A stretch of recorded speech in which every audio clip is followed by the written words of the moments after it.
there'll be a firestorm, a protest. Quite frankly, I think there's a good chance they won't do it, but it all depends on how hard up they are.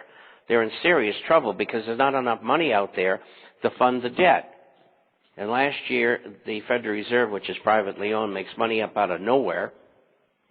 They bought 80% of the treasuries in the agencies. And that can't go on forever because it creates inflation and makes the dollar go down.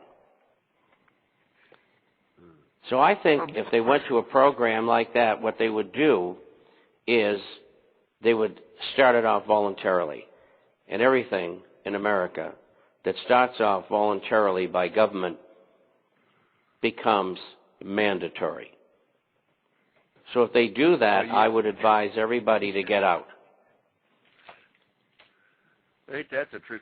We could go all the way back to 1906, where license to drive horseless carriage was a voluntary item to get. Now we're mandated.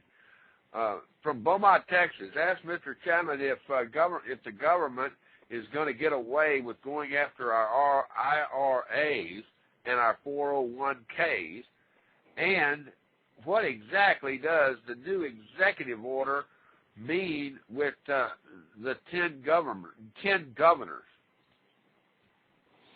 Well, first of all, we just discussed the IRAs and other retirement vehicles. The people who are in 401ks, some of them can borrow against their program, and a lot of people are doing it, and they're buying gold and silver-related assets. A lot of them you can't borrow at all, and you're locked in. You're just locked in, and there's nothing you can do about it if the government, by executive order, says, well, we're going to go do this or that or the other thing. The people who are in pensions, which is about 19% of the American public who work, they're locked in. There's nothing they can do.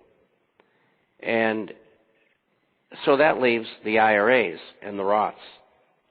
And the minute they started any kind of a program, I tell everybody to blow out of it and just pay the taxes and penalties if there are such.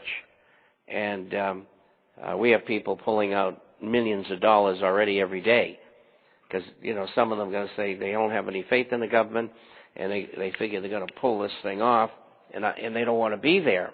They don't want their money tied up and stolen by the government, essentially. The government's broke.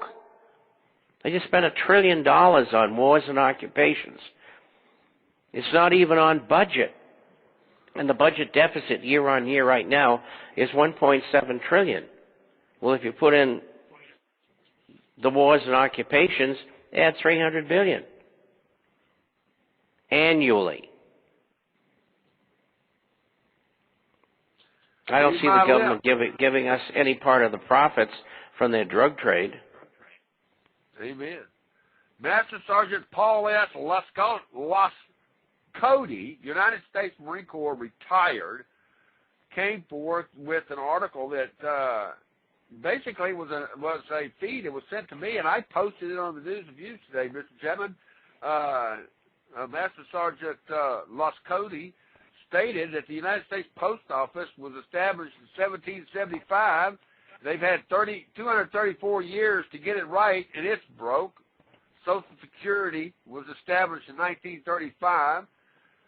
They've had 74 years to get it right, and it's broke. Fannie Mae was established 38 years ago, in 1938, 71 years ago, and today it's broke. War on Poverty started in 1964. They've had 45 years to get it right. $1 trillion of America's money is being confiscated every year and transferred to the poor. And the poor only want more. Medicaid, Medicare, they're broke after 44 years of government handling. Freddie Mac is also broke after 39 years. The Department of Energy, created in 1977 to lessen the dependence on foreign oil, has now got 16,000 employees, and they're broke, spending $24 billion of our money every day, every year. And oil is higher than it's been in history. They want us to believe that the government can be trusted with health care. Mr. Chapman, I want to let you know that You know, this man is right on point, 100%. Is there going to be any way that we can get our financial system back on track, because the government can't do it? Well, the only way it's going to happen is we get rid of the two-thirds of the people in Congress, or 95% of them, and at the same time, we pass legislation to investigate the Fed and get rid of it. And once we've accomplished those things, we get a shot at it. If we don't accomplish those things as American citizens, you can kiss it goodbye. Mike in the chat room says the government steals everything, and they can use the back of the hammer to vote themselves pay.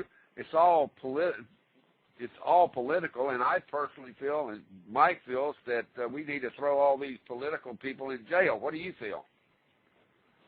Well, I think if they've committed a crime, the answer is yes. Unfortunately, most of what they do is within the law, and so that means we have to change the laws. We have to do away with executive orders, lobbying, and campaign contributions, and we've got to make those kinds of things that embellish the lives of politicians criminal. And so we get a little bit of work to do, but that's how you do it.